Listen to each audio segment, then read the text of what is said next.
Bonjour et bienvenue chez Guy Hockey. Je suis Olivier Bardin, je suis le directeur de l'agence Guy Hockey au Lilas.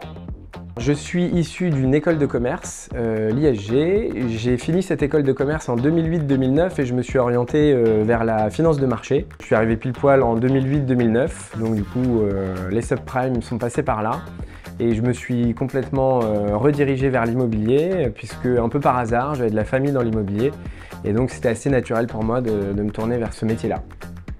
Dans les 3 atouts de mon réseau, je dirais en premier lieu la notoriété que m'apporte le réseau. Il y a beaucoup de clients qui rentrent assez naturellement dans l'agence, soit qui ont connu le réseau, je sais pas, par le biais de la notoriété classique, la télé, etc.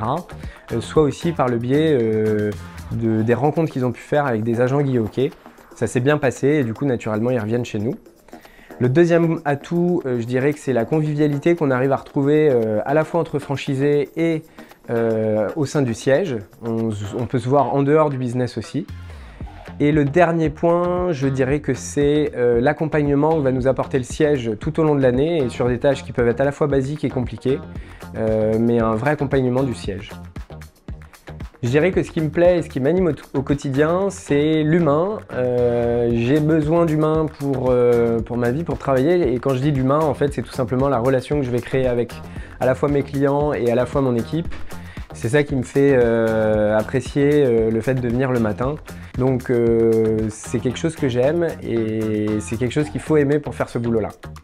Ma vie personnelle et ma vie de franchisé, je pense que c'est une question d'organisation. Il faut être très organisé.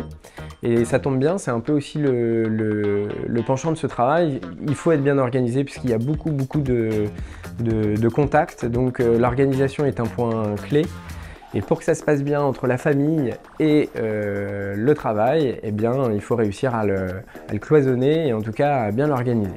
Le conseil le plus important, ce serait de ne pas lâcher parce que c'est un métier qui demande beaucoup de temps, qui est chronophage, mais qui est à la fois passionnant et en tout cas, si on n'est pas passionné, on peut devenir très vite passionné par ce métier. Il y a beaucoup de choses à apprendre et du coup, le jeu en vaut la chandelle.